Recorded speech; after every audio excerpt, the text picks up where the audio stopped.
Oi, gente, bem-vindos à 12ª leitura de Outsider. Eu já tô me perguntando aqui quantas leituras vai ter, mas eu chuto que vai ter umas 20. Mas a gente já tá em praticamente 60% do livro. A gente parou na página 311, capítulo 5. Deixa eu só ver qual que é o título da sessão, que eu já esqueci. Na sessão Visitas, 25 de julho. Então vamos lá pro capítulo 5, página 311. Quando Ralph desceu, enfiando a camisa dentro da calça jeans com uma das mãos e segurando o tênis com a outra, encontrou a esposa sentada à mesa da cozinha. Não havia xícara de café na frente dela, nem suco, nem cereal. O marido perguntou se ela estava bem. Não, um homem esteve aqui ontem à noite. Ele parou onde estava. Um lado da camisa para dentro da calça e o outro para fora. Os tênis foram largados no chão.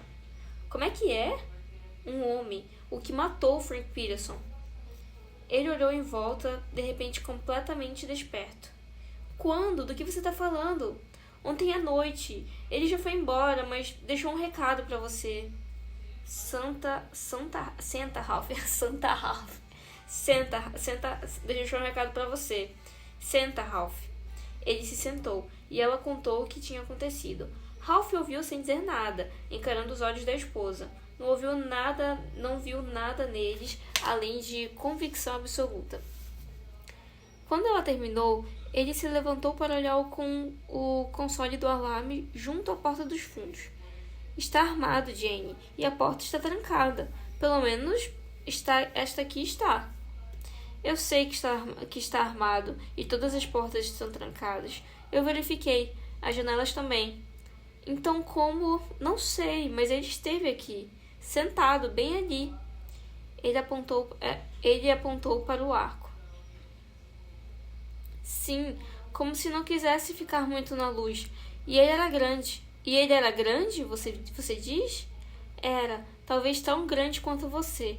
Não deu para reparar na altura dele porque estava sentado, mas o homem tinha ombros largos e muito musculosos, como um cara que passa 3 horas por dia na academia, ou levantando peso em um pátio de prisão. Ele saiu da mesa e se ajoelhou onde o piso de madeira da cozinha se encontrava com o carpete da sala.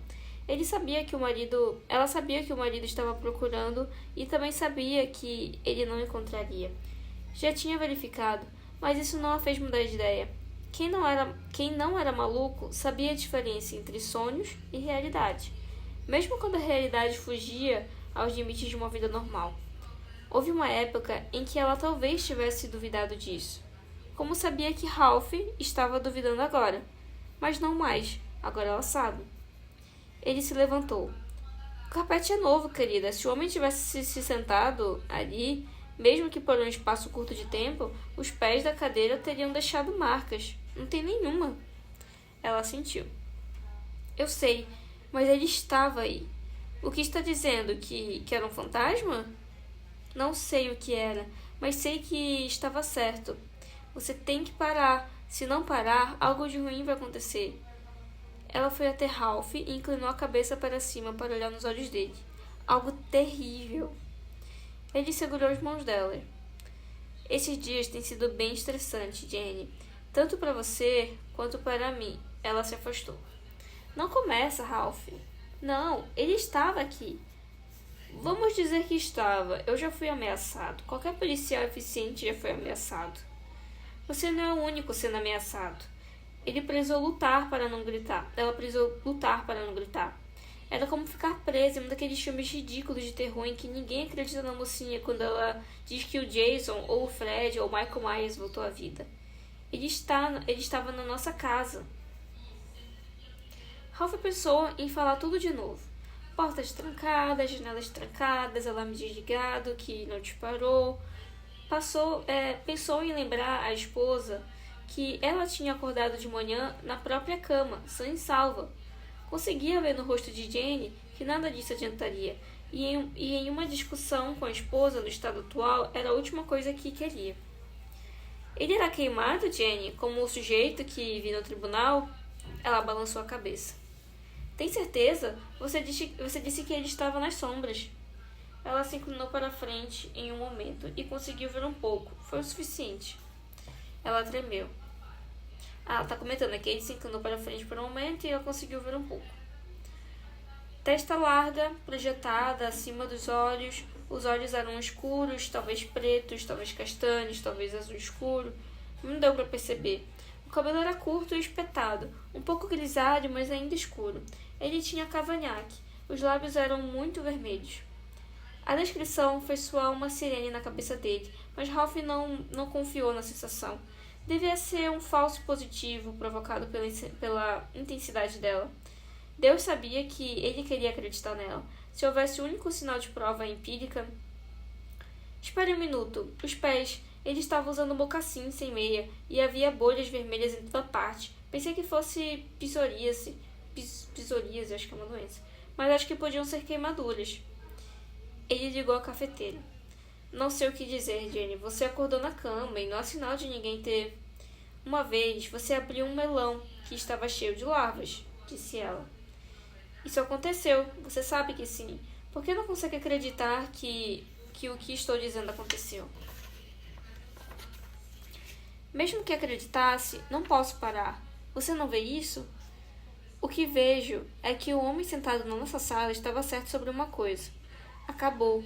Frank Peterson está morto. Terry está morto. Você vai voltar ativa. E nós? Nós poderíamos... Ela parou de falar porque o que viu no rosto dele deixava claro que prosseguir seria inútil. Não era descrença. Era decepção de ela acreditar que parar com aquilo era uma opção para ele. Prender Terry Maitland no Stelle Braga foi a primeira peça no dominó, a que iniciou uma reação em cadeia de violência e infelicidade. E agora, ele e a esposa estavam tendo uma discussão sobre um homem que não estava ali. Era tudo culpa dele. Era nisso que Ralph acreditava. Se você não vai parar, disse ela, precisa começar a andar armado de novo. Eu sei que vou andar com uma pequena arma. Eu sei que vou andar com a pequena arma. Ponto 22. Que você me deu 3 anos atrás. Achei um presente bem idiota na época, mas acho que tinha razão. Talvez você seja clarividente. Jenny, quer ovos? Acho que sim, quero. Não estava com fome, mas se tudo o que pudesse fazer por ela naquela manhã era comer o que a esposa preparasse, era isso que eu faria. A mulher tirou os ovos da geladeira e falou com ele sem se virar. Quero proteção policial para nós à noite. Não precisa ser o tempo todo, mas quero alguém fazendo visitas regulares. Você consegue arranjar isso?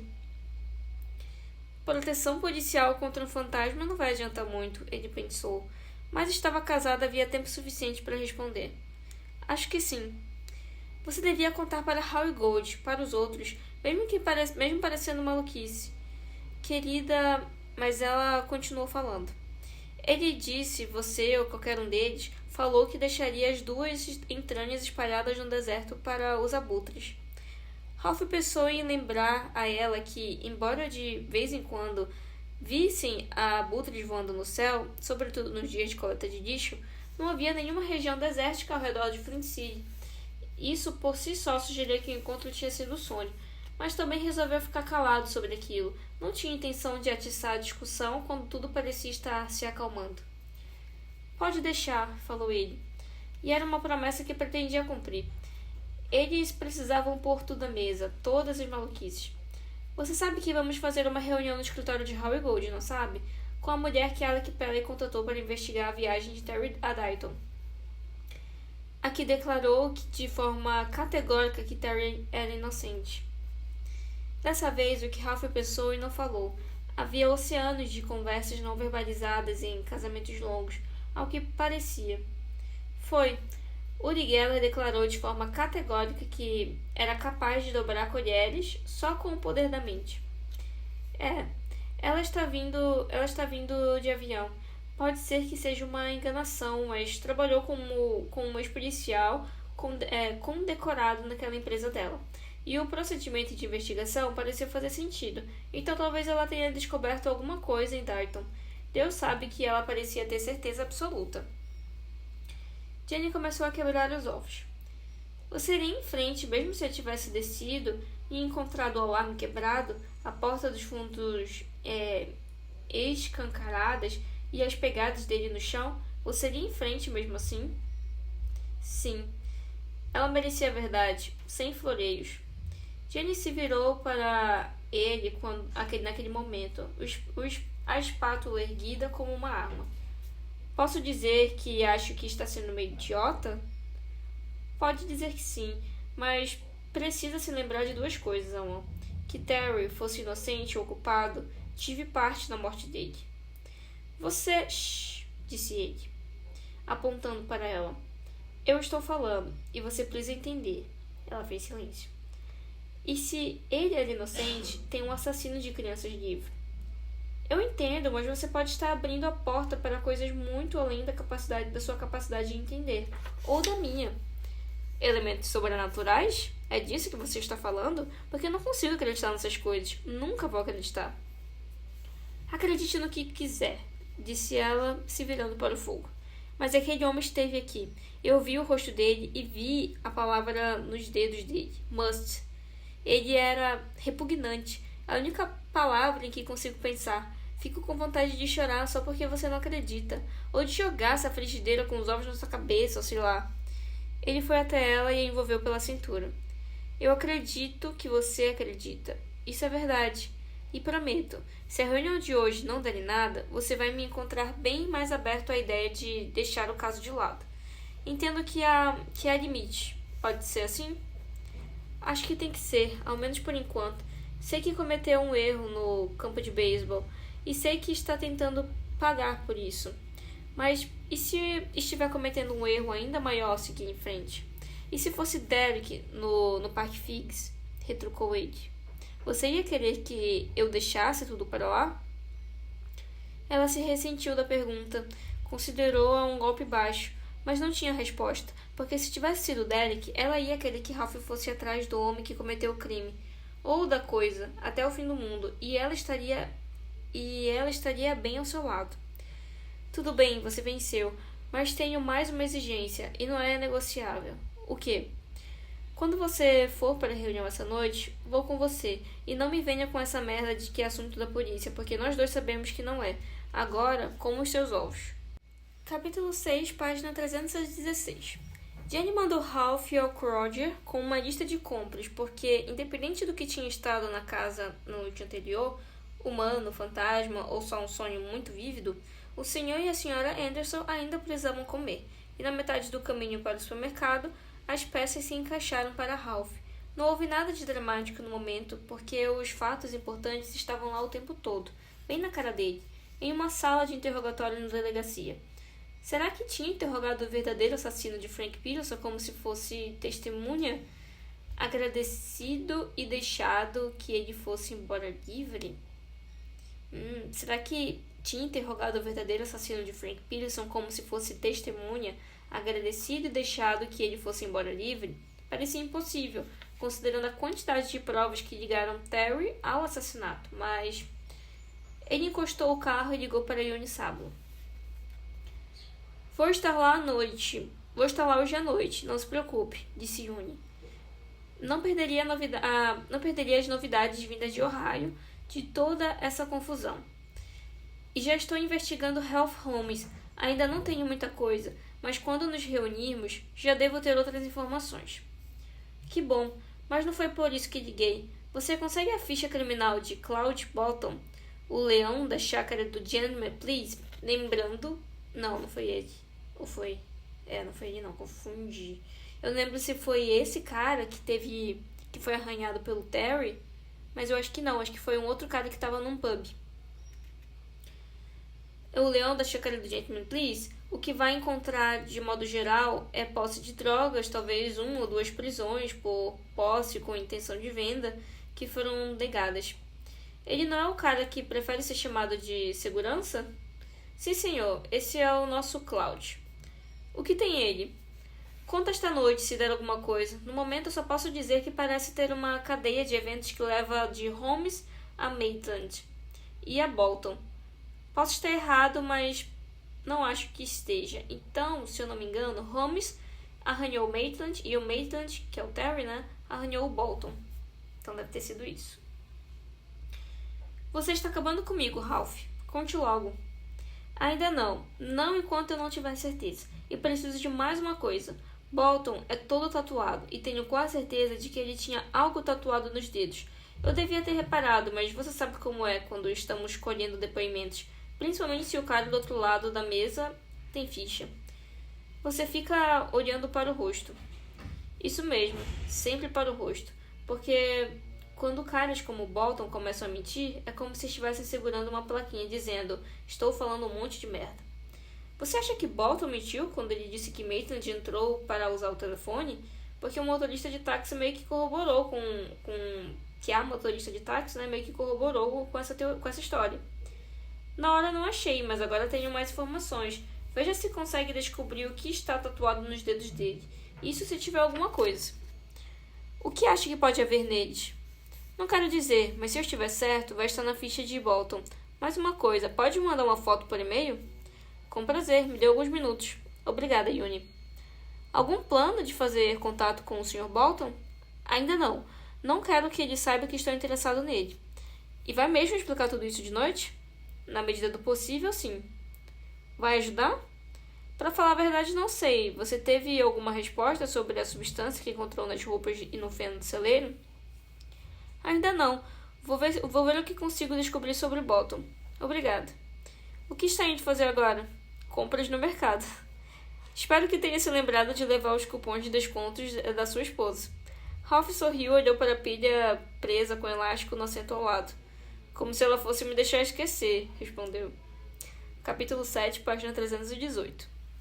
Ele saiu do Croger com 3 sacolas de compras, colocou-as no porta-malas e olhou para o celular. 2 mensagens de Yuni sábado. Ele abriu o que tinha uma imagem anexada primeiro. Na foto da polícia, Cloud Bolton parecia bem mais jovem do que o homem que Ralph interrogou antes da prisão de Maitland. Ele também parecia doidão da cabeça aos pés. Olhar distante, bochecha ralada e uma coisa no queixo que podia ser tanto ovo quanto vômito. Ralph se lembrava de Bolton dizendo que frequentava o Narcóticos Anônimos hoje em dia e que estava limpo havia 5 ou 6 anos. Talvez sim, talvez não. O anexo do segundo e-mail de Yuni era a ficha de prisão. Havia diversos flagrantes, em geral coisas pequenas, e muitas marcas de identificação. Estas incluíam uma cicatriz na costa, uma na lateral esquerda do corpo, abaixo da caixa torácica, uma na têmpora direita e mais 20 tatuagens. Havia uma águia, uma faca. A águia, eu não lembro se é a menina, a filha do Terry, né? Ela disse que tinha visto um cara, né, que tinha tatuagem disso e aquilo. Eu não lembro se a águia era um deles. Havia uma águia, uma faca com a ponta ensanguentada, uma sereia, um crânio com velas nos globos oculares.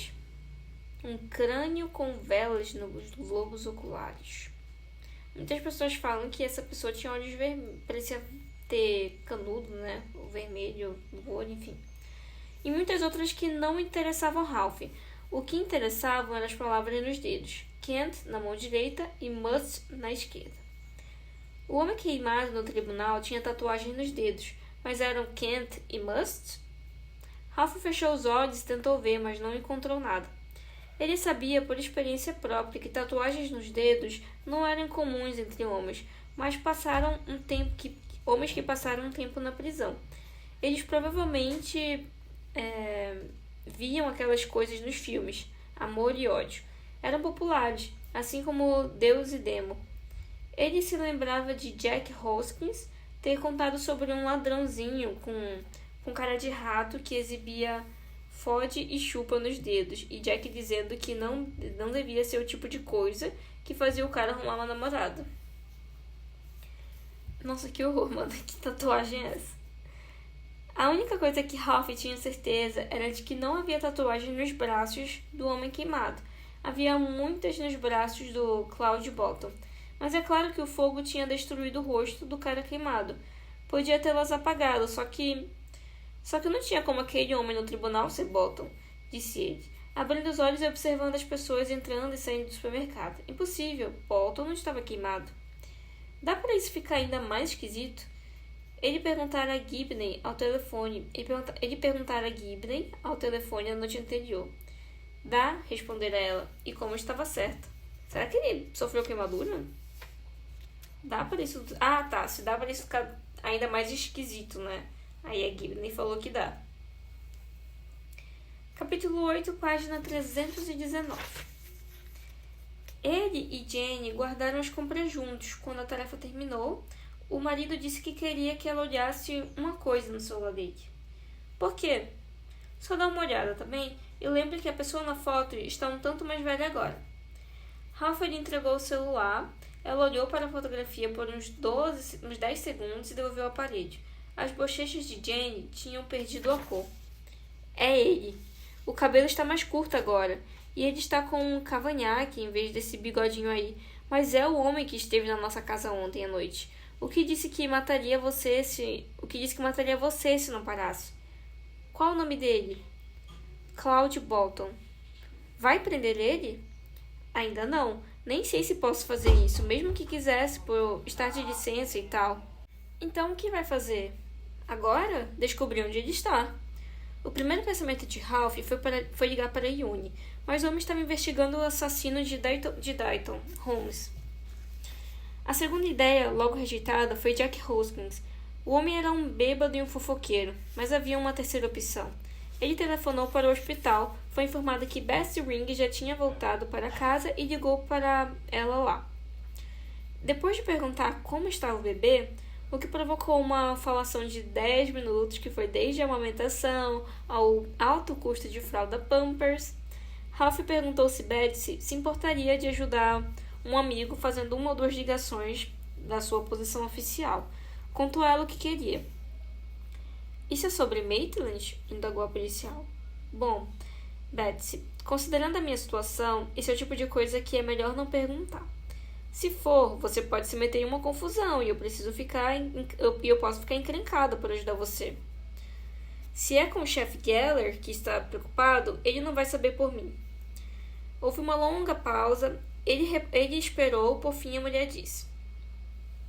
Eu me senti mal pela esposa de Maitland, sabe? Bem mal.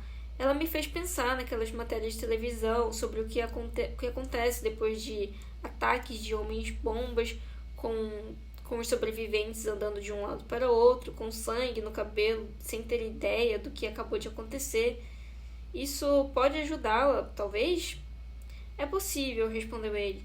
Não quero ir mais longe do que isso. Vou ver o que posso fazer. John Zellman não é um babaca completo. E aquele barzinho de mulher pelada dele precisa de uma nova licença para operar todos os anos. Isso pode ser um empurrão para ele querer ajudar. Digo para você se não der em nada. Se tudo ocorrer como espero, ele liga para você. Obrigada, Betsy. Isso ficará entre nós, Ralph. Estou contando com o meu emprego quando a licença de maternidade acabar, entendeu? Claramente. Capítulo 9, página 321. Eu não entendi ainda o que ele pediu para Betsy. Acho que não ficou tão claro aqui, né? John Zellman, dono e gerente do Gentleman Please, ligou para Ralph 15 minutos depois. Ele parecia mais curioso do que irritado e estava disposto a ajudar. Eu acho que ela meio que falou assim, ligou para ele falando, olha, tu tem que renovar tua licença, né? Assim, eu posso facilitar as coisas para você, se você ajudar um amigo meu aqui, tá aqui o número dele, é o Ralph, tá com umas dúvidas aí, quer falar contigo. Sim, o dono da boate de strip tinha certeza de que Claude Bolton estava no clube quando o pobre garoto foi capturado e morto. Como pode ter tanta certeza, Sr. Zellman? Eu achava que ele só pegava no serviço às 4 da tarde. Mas naquele dia ele chegou mais cedo, por volta das 2. Ele queria uma folga para ir na cidade grande com uma das strippers. Disse que ele tinha um problema pessoal. Selma riu com um deboche. Era ele quem tinha um problema pessoal embaixo do zíper. Uma garota chamada Carla Jefferson? Perguntou Ralph, olhando a transcrição do depoimento de Bolton no iPad, também conhecida como Pixie Dreamboat. Ela mesma, disse Zelman e riu. Se alguém gosta de mulher sem peito, aquela mulher vai continuar. Se alguém gosta de mulher sem peito, aquela mulher vai continuar trabalhando por um bom tempo. Alguns homens gostam disso, mas não me pergunte por quê. Ela e Claude têm uma coisa, mas não vai durar. O marido dela está na McAllister agora. Acho que por causa de cheque sem fundos, mas vai ser solto no Natal. Ela só está passando tempo com Claude. Falei isso para ele, mas você sabe o que dizem. A gente só pensa naquilo. Você tem certeza de que foi naquele dia que ele chegou cedo, 10 de julho? Absoluta. Eu voltei porque Claude não ia ser pago por 2 dias em Cap City, com as férias dele chegando. Férias pagas, veja bem, menos de 2 semanas depois. Deixa eu mudar aqui a página. É um pouco absurdo mesmo. Você pensou em demiti-lo? Não. Pelo menos Claude foi sincero, sabe? E escute, ele é um dos bons. E isso é raro pra cacete. A maioria dos seguranças são frouxos com caras durões, mas não querem apartar uma briga, mesmo se ela começar na frente do palco. Como costuma acontecer. Ou são caras que querem bancar o incrível Hulk toda vez que um cliente dá uma resposta atravessada. Cláudio é capaz de jogar um sujeito na rua quando precisa, mas na maior parte das vezes não faz isso. Ele é bom em acalmá-los, tem um dom. Acho que é por causa das reuniões que frequenta. Narcóticos Anônimos, ele me contou. Ele fala abertamente sobre isso, tem orgulho, na verdade, e acho que tem esse direito. Muitos homens nunca se livram dessa praga, quando ela os contagia. É uma praga difícil, pega que nem desgraça. Ele é limpo mesmo? Se não estivesse, eu saberia. Conheço o drogado, detetive Anderson. Pode acreditar. O Gentleman é um lugar sem drogas. Ralph tinha as dúvidas, mas deixou passar. Sem recaídas? Zelma riu. Todos têm recaídas, ao menos no começo. Mas não depois que Claude começou a trabalhar para mim. Ele também não bebe. Uma vez perguntei a ele por que ele era abstêmio, já que o problema dele eram apenas as drogas. Ele disse que drogas e bebidas eram a mesma coisa. Falou que se tomasse um gole, mesmo que uma cerveja sem álcool, acabaria procurando algo para cheirar ou até coisa pior. Selma fez uma pausa e disse: talvez ele fosse um babaca quando usava drogas, mas não é agora. É um cara decente, em um ambiente em que a grana vem de tomar margaritas e olhar xoxotas depiladas. Isso é meio raro. Entendi, Bolton. Bolton está de férias agora? Desde domingo, 10 dias. Sabe se ele viajou? Você quer saber se ele está em FC? Não, está em Texas, em algum lugar perto de Austin. Ele é de lá. Espere um minuto, peguei o arquivo dele antes de ligar para você. Houve o barulho de papéis e Zelma voltou ao telefone. Mercyville. Esse é o nome da cidade. Pelo jeito como ele fala, o lugar não passa de um buraco na estrada. Só tem o endereço porque mando parte do salário dele para lá a cada 2 semanas. Vai para a mãe dele. Ela é velha e bem frágil. Tem enfisema. Cláudio foi até Marysville para ver se conseguia interná-la em um daqueles asilos assistidos, mas não adiantou muito. Ele diz que a mãe é muito teimosa.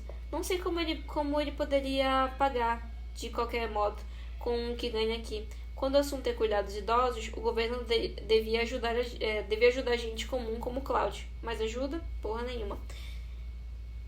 Tô vendo aqui umas coisas que combinam, né? Que, são meio que coincidências, talvez, entre esses três caras, né? Que é o Health, né? Aqui, se for em uma ordem cronológica, que primeiro aconteceu com o Health. Ele também tinha tirado férias e também para visitar um parente, uma mãe ou um pai, né? Ele foi visitar a mãe dele.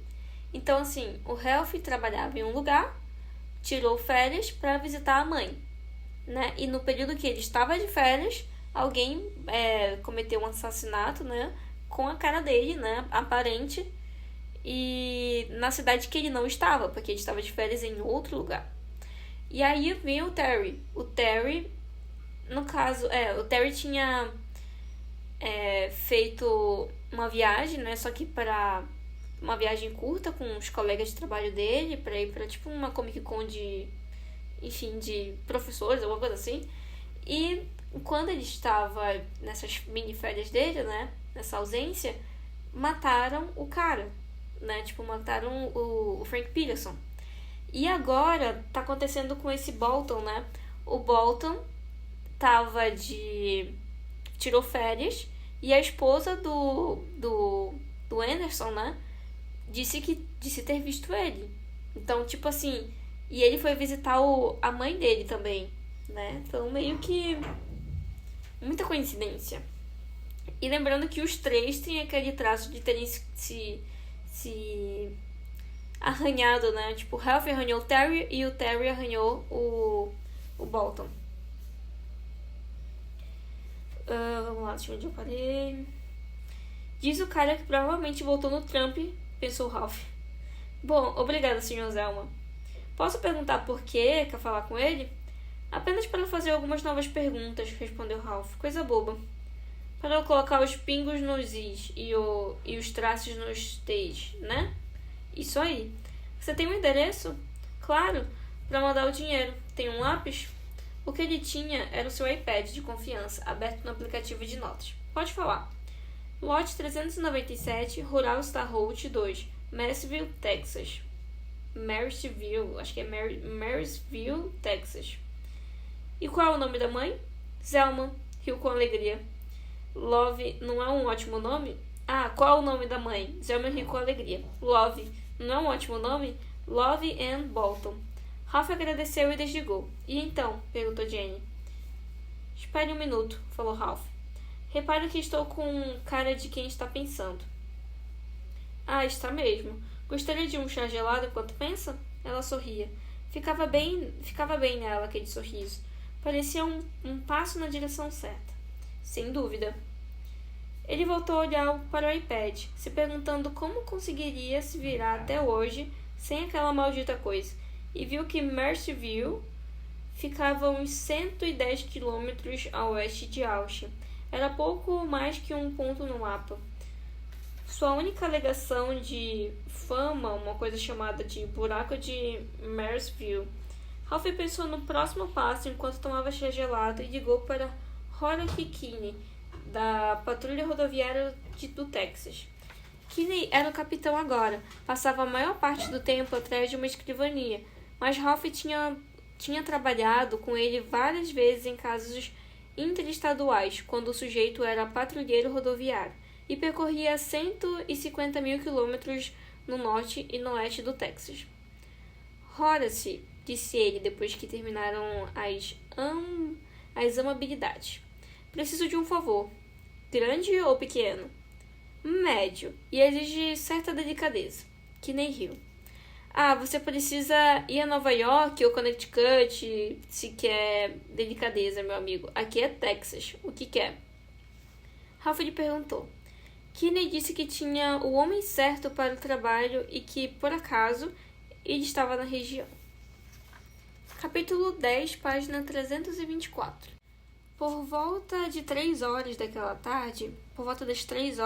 tarde, Cindy McGill, a atendente da delegacia de polícia de Flint City, ergueu o rosto e viu Jack Hoskins parado na frente da mesa, de costas para ela.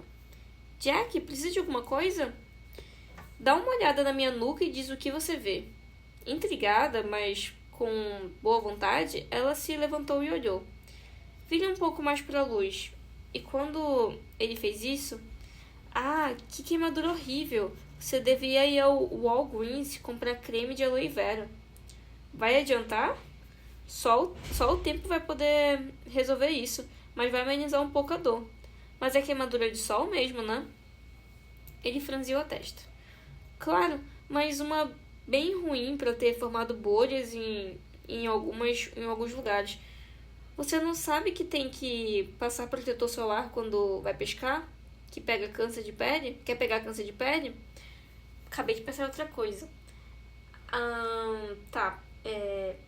Esse cara, alguma coisa pegou na nuca dele e ele ficou com queimadura. Foi tipo uma criatura, alguma coisa estranha pegou na nuca dele e parecia que ele tava com queimadura. Esse cara, que aparentemente seria o Bolton, né? Ela disse que também viu como se tivesse queimaduras, bolhas no pé dele, né? Então pode ser que a mesma criatura possa ter pegado no pé dele, né? E eu não lembro se teve mais algum caso. Teve também aquele cara que tava com uma camisa amarela, né, no dia que o Terry morreu. Lá, tipo, no julgamento do Terry, né? Que ele também parecia estar com queimaduras, né? Então, a gente pode associar que pessoas que estão com queimaduras são pessoas que teve contato direto com a criatura. Só ouvi-la falar aquelas palavras em voz alta, a nuca dele pareceu mais quente. Acho que esqueci. Como estão os seus braços? Não tão ruins. Na verdade, não havia queimadura nenhuma neles. Era só na nuca mesmo, o lugar onde a pessoa tinha tocado nele, naquele celeiro abandonado, acariciado-o com a ponta dos dedos. Obrigado, Sandy. Louros e ruivos sofrem mais. Se não melhorar, você precisa ir ao médico. Ele saiu sem responder, pensando no homem do sonho, o que ficou escondido atrás da cortina do chuveiro.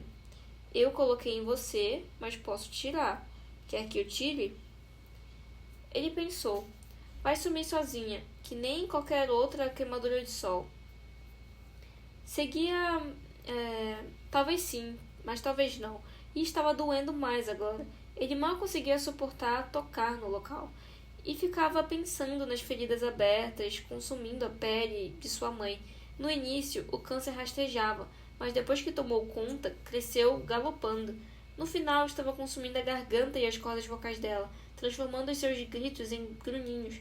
Ainda assim, ao ouvir pela porta fechada do quarto dela, Jack Hoskin, de 11 anos, conseguia ouvir o que a mãe estava pedindo ao pai, para tirá-la de lá daquele sofrimento. Para tirá-la daquele sofrimento. Você faria isso por um cachorro, gemeu ela. Por que não faz por mim? É só uma queimadura, disse ele, ligando o carro. Só isso. Uma porra de uma queimadura de sol. Ele precisava de uma bebida. Capítulo 11, página 325. Eram 5 da tarde quando uma viatura da patrulha rodoviária do Texas seguiu pelo Rural Star Road 2 e virou para a entrada do lote 397. Love Bottom estava na varanda da frente com um cigarro na mão e o tanque de oxigênio no apoio com rodinhas de borracha ao lado da cadeira de balanço. Claude, disse ela com voz rouca, temos visita. É a patrulha estadual. É melhor viver o que o homem quer. Claude estava no quintal, cheio de mato da casinha, tirando a roupa limpa do varal e dobrando tudo em uma cesta de vinho. A máquina de lavar da mãe era boa, mas a secadora tinha queimado pouco antes de ele chegar, e hoje em dia ela ficava sem fôlego se pendurasse as roupas sozinha. Ele pretendia comprar uma secadora nova antes de ir embora, mas ficava adiando porque aquilo significaria ir até o vizinho mais próximo da mãe, Jorge Hernandes, para pedir a picape dele emprestada. Jorge emprestaria, era um bom sujeito, mas Claude não gostava de pedir favores que não podia devolver. E agora a patrulha rodoviária, a não ser que sua mãe estivesse errada, e ele não devia estar. E ela não devia estar. Ela era cheia de problemas, mas os olhos estavam ótimos. Ele contornou a casa e viu um policial alto saindo de um carro preto e branco. Ao ver o logotipo dourado do Texas na porta do motorista, Claude sentiu o estômago se contrair. Não fazia nada pelo que pudesse ser preso. Havia muito, muito tempo. Mas a contração era reflexo. Enfiou a mão no bolso e pegou o medalhão de 6 anos sóbrios do NA, como costumava fazer em momentos de estresse, mal percebendo que fazia isso. O policial guardou os óculos de sol no bolso da camisa enquanto a mãe de Claude tentava se levantar. Não, senhora, não levante, disse ele. Eu não mereço isso. Ela riu com a voz rouca e se sentou. Como você é grande, qual o seu nome, policial? Cip, senhora. Cabo Owen Cip. É um prazer conhecê-la.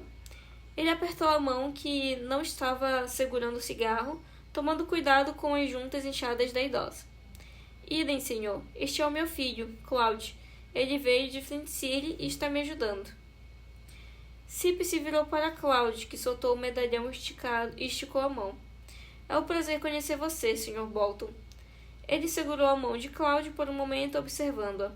Você tem tatuagem nos dedos, pelo que estou vendo. Ih, tem tatuagem. Tem que ver as duas para entender a mensagem, respondeu Cláudia. Ele esticou a outra mão. Eu mesmo fiz na cadeia, mas se você veio até aqui para me ver, já deve saber disso. Can't e must, falou o policial Cip, ignorando a pergunta. Já havia tatuagem nos dedos antes, mas nunca essas. Bom, elas contam uma história, disse Cláudia, e eu passo adiante sempre que posso. É como tento consertar as coisas. Estou limpo agora, mas a luta foi difícil. Foi a muitas reuniões do AA e do NA, enquanto estava preso. No começo era só porque davam donuts no Krispy Kreme, mas o que estavam dizendo acabou fazendo efeito. Aprendi que todos os viciados sabem de duas coisas. Ele não pode usar e ele deve usar. Esse é o nó na cabeça, sabe? Não dá para cortar nem desarmar o nó.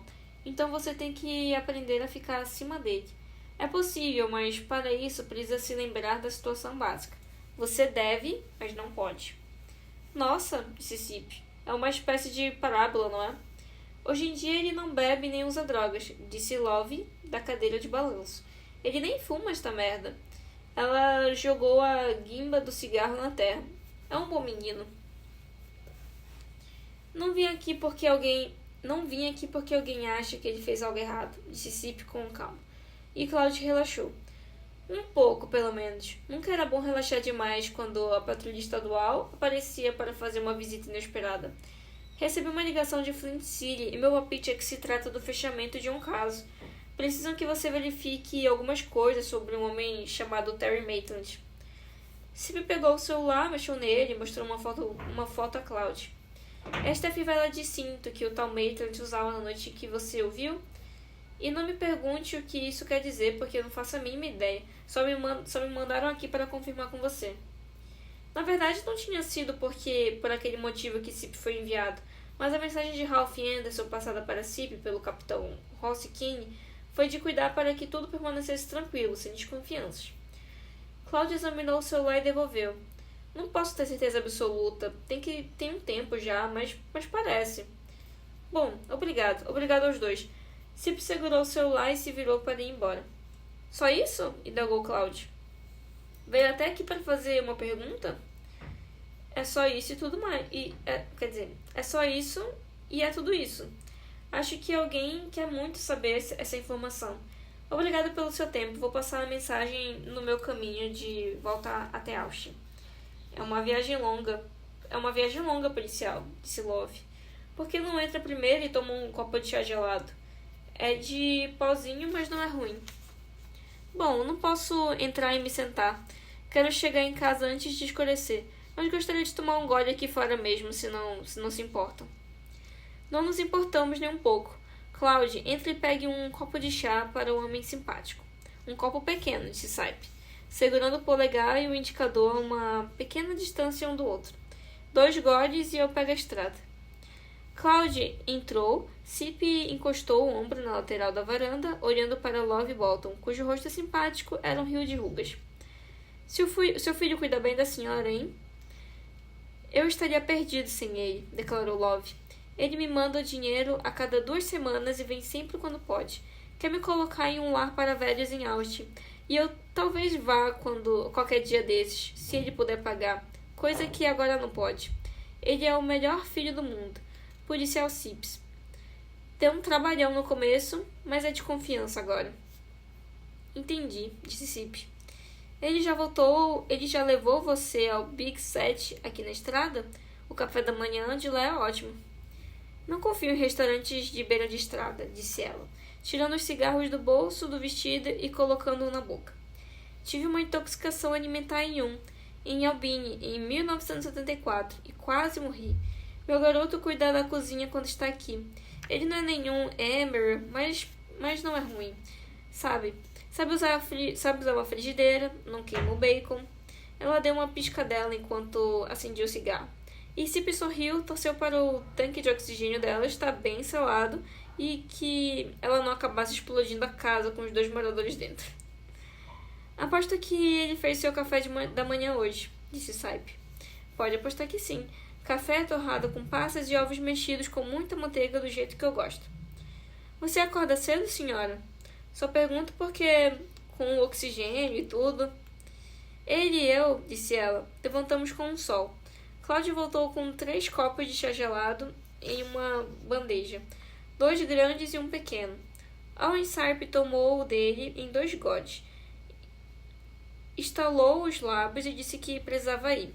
Os Boltons o viram ir embora. Love na cadeira de balanço, Cláudio sentado nos degraus, franzindo a testa para a nuvem de poeira que marcava a volta do policial palestrado. Está vendo como os policiais são bem mais gentis quando você não faz nada de ruim? Perguntou Love. É, disse Cláudio. Veio até aqui só para perguntar sobre a fivela de cinto. Imagina só. Não foi por isso que ele veio, mãe. Não? Então por que foi? Não sei, mas não foi por isso. Cláudio largou o copo no degrau e olhou para os dedos. Para o Kent e o Must. E o nó acima do qual ele enfim tinha se erguido. Ele se levantou. É melhor eu tirar o resto da roupa do varal. Depois quero ir até a... Nossa. Depois quero ir até a casa do Jorge, perguntar se posso pegar a picape dele emprestada amanhã, quando ele estiver fazendo a cesta. Você é um bom menino, Cláudio. Você é um bom menino, Cláudio. Ele viu lágrimas nos olhos dela e ficou tocado. Venha dar um abraço na sua mãe. Sim, senhora, disse Cláudio, e fez exatamente isso. Capítulo 12, página 329. Ralph e Jenny Anderson estavam se aprontando para ir à reunião no escritório de Harry Gold, quando o celular de Ralph tocou. Era Horace Kinney. Ralph falou com ele enquanto Jenny colocava os brincos e os sapatos. Eu tô ansiosa para a reunião deles, cara. Acho que eles vão descobrir alguma coisa nova. Obrigado, Horace. Fico te devendo uma. E desligou. Jenny, olhando para o marido com expectativa. Então, Horace mandou um patrulheiro até a casa dos Bolton, em Marysville. E ele tinha uma história, mas o que realmente foi... fazer... Eu sei o que foi fazer lá. Certo. De acordo com o Sr. Bolton, Cláudio fez o café da manhã às 6 horas de hoje. Se você viu o Bolton lá embaixo, às 4. Eu olhei para o relógio quando levantei para fazer xixi, disse Jane. Eram 4:06. O MapQuest diz que a distância entre Flint City e Marysville é de 690 quilômetros. Ele nunca conseguiria ir daqui até lá a tempo de fazer o café da manhã às 6, querida. A mãe pode ter mentido. Ela falou sem muita convicção. Então ela falou algo tipo assim. A mãe pode ter mentido. Saip, o policial que Horace mandou, disse que não captou isso no radar dele. E acha que teria captado. Então, Terry, tudo de novo. Então, é Terry, tudo de novo. Disse ela. Um homem em 2 lugares ao mesmo tempo. Porque ele estava aqui, Ralph. Estava. Antes que pudesse responder, a campainha tocou. Ralph vestiu um paletó esporte para esconder a Glock no cinto e desceu. O promotor público Bill Sanders estava na porta, parecendo outra pessoa de calça jeans e uma camiseta azul lisa. Howard me ligou, disse que haveria uma reunião, um encontro informal sobre a questão Maitland, conforme ele disse no escritório dele, e sugeriu que eu talvez gostasse de ir. Achei que poderíamos ir juntos se não houvesse problema. Tudo bem, disse Ralph. Mas escuta, Bill. Para quem mais você contou? Para o chefe Geller? Para o xerife Dory? Para ninguém. Não sou nenhum gênio, mas também não bati a cabeça ao cair da árvore dos burros. Jenny se juntou a Ralph na porta e olhou na bolsa. Oi, Bill. Estou surpresa em ver você. O sorriso de Summers não exibiu humor. Para falar a verdade, estou surpreso de estar aqui. Este caso é como um zumbi que se recusa a morrer. O que a sua ex acha disso tudo? Perguntou Ralph, e quando Jane olhou para ele, de testa franzida. Se eu estiver me intrometendo, é só falar. Nós discutimos o assunto, respondeu Summers. Só que não foi bem isso. Ela discutiu e eu ouvi. Ela acha que tive minha parte na morte de Maitland e não está totalmente errada. Ele tentou sorrir, mas não conseguiu. Mas como poderíamos saber, Ralph? Diga, era um gol certo, não era? Reavaliando tudo, sabendo o que fizemos, você pode dizer com sinceridade que teria feito algo diferente? Posso, disse Ralph. Eu não teria prendido na frente da porra da cidade inteira e teria cuidado para que ele não entrasse no tribunal pela porta dos fundos. Vamos logo ou iremos nos atrasar. Deixa eu ver quanto tempo aqui já foi. 50 minutos. Dá tempo de mais um. Vamos para a sessão A Mercy Conta Tudo para Gimbels. 25 de julho. Ainda em 25 de julho. No fim das... Capítulo 1, página 333. No fim das contas, Holly não foi de classe executiva, embora pudesse ter ido se tivesse escolhido o voo das 10h15 de Southwest, que ela deixaria em Cap City ao 12h30. No entanto, como queria um pouco mais de tempo em Ohio, ela reservou uma árdua viagem de 3 etapas em aviões pequenos que provavelmente sacolejariam com ela dentro por todo o inquieto ar de julho. Aqueles aviões eram apertados e nem sempre agradáveis, mas eram suportáveis. O que ela achou menos suportável foi saber que só chegaria em Fleet City às 6 da tarde. Isso se o seu planejamento corresse com perfeição. A reunião no escritório do advogado Gold estava marcada para as 7. E se havia uma coisa que Holly odiava, acima de todas as coisas, era se atrasar para um compromisso. Estar atrasada era o jeito errado de começar com o pé direito. Ela enfiou as suas poucas coisas na mala, fez o check-out do hotel e dirigiu os 50 quilômetros até Regis. Foi a primeira até a casa em que Ralph Holmes passou as férias com a mãe. Estava fechada com tábuas nas janelas, provavelmente porque vândalos a usavam como alvo. No gramado que precisava ser aparado, havia uma placa que dizia à venda, contato com o First National Bank de Darton. Holly olhou para a casa, sabendo que as crianças do bairro logo estariam dizendo que era assombrada, se já não estavam fazendo isso, e refletiu sobre a natureza de uma tragédia, com sarampo, cachumba ou rubéola. A tragédia era contagiosa, porém, ao contrário dessas doenças, não havia vacina. A morte de Frank Peterson em Fleet City infectara a pobre família dele e se espalhara pela cidade toda.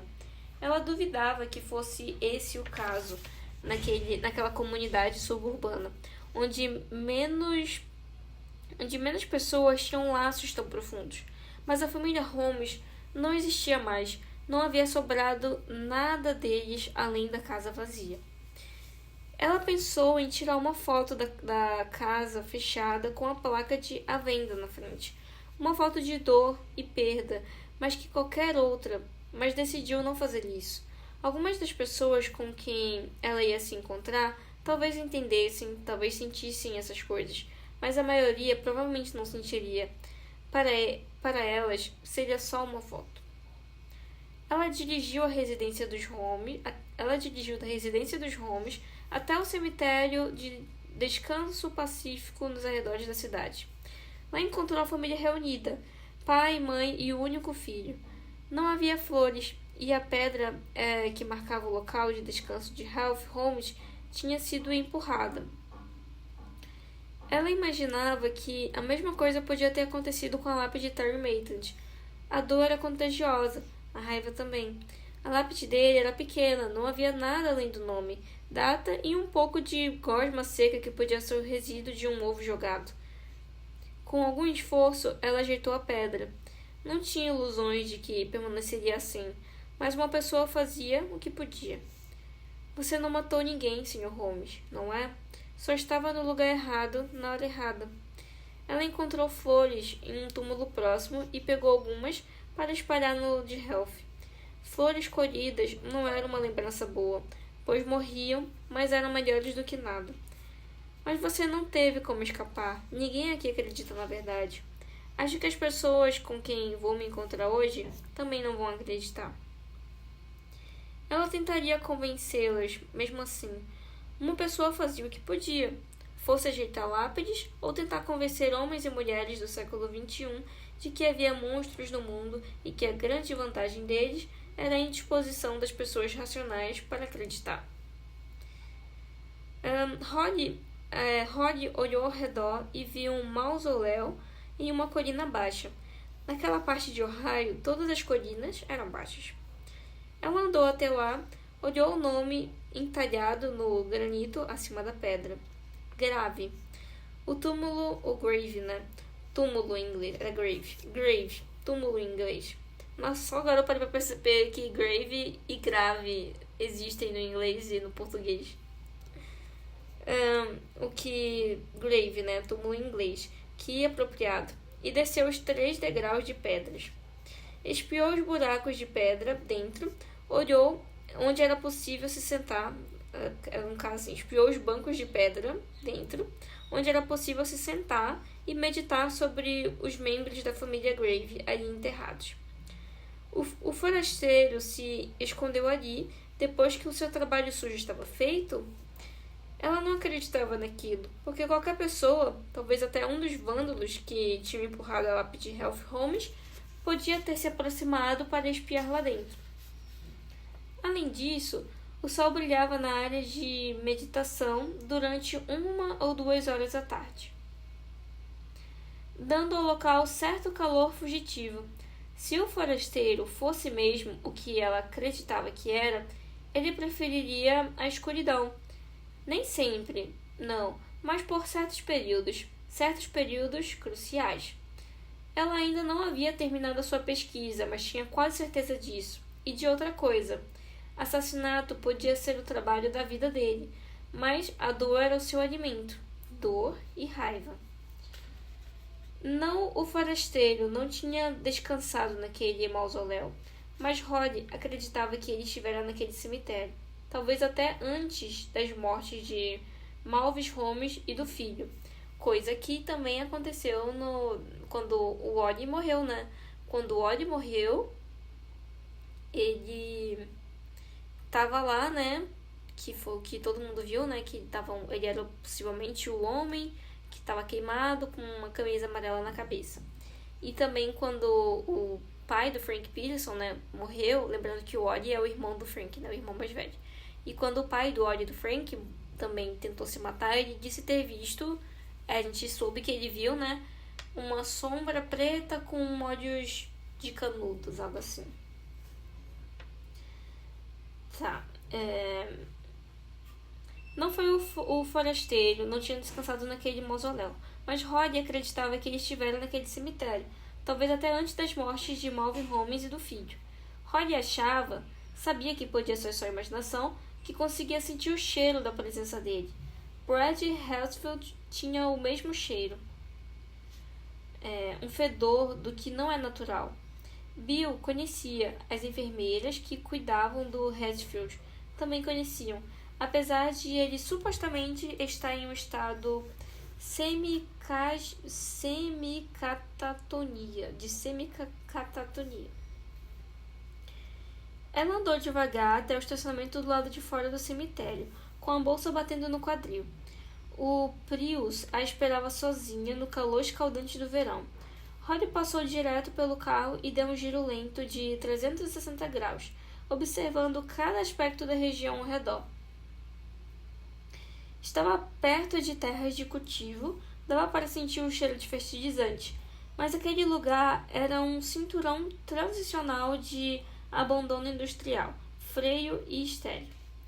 Não havia fotos no local, nas brochuras promocionais da Câmara do Comércio, supondo que Regis tinha uma Câmara do Comércio. Não havia pontos de interesse, não havia nada que atraísse o olhar. Na verdade, apenas coisas que o repelia. Coisa como se a própria terra estivesse dizendo: vai embora, não tem nada para ver aqui. Tchau, não volte mais. Bom, havia o cemitério, mas poucas pessoas visitariam o descanso pacífico quando o inverno chegasse. E o vento do norte congelaria e expulsaria aos poucos que fosse depois das breves visitas para prestar suas homenagens aos mortos. Ao norte havia uma ferrovia, mas os trilhos estavam enferrujados e havia mato crescendo nos cruzamentos com a madeira. Havia uma estação de trem abandonada, as janelas cobertas com tábuas como as da casa de Holmes.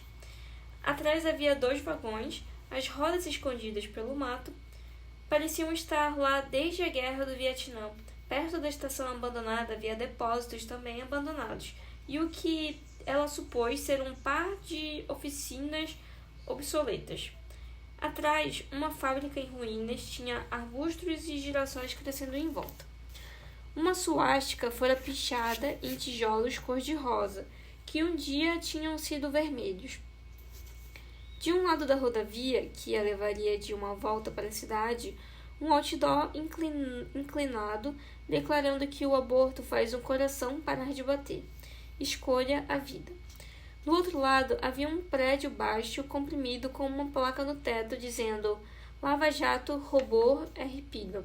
No estacionamento vazio havia outra placa, uma que ela já tinha visto hoje, à venda. Contato com o First National Bank de Darton.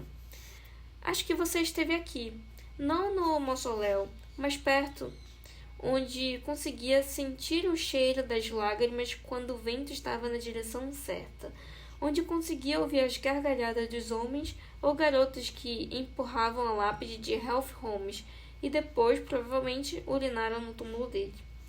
Apesar do calor do dia, Rory sentiu frio. Se tivesse mais algumas horas, talvez tivesse investigado aqueles lugares vazios.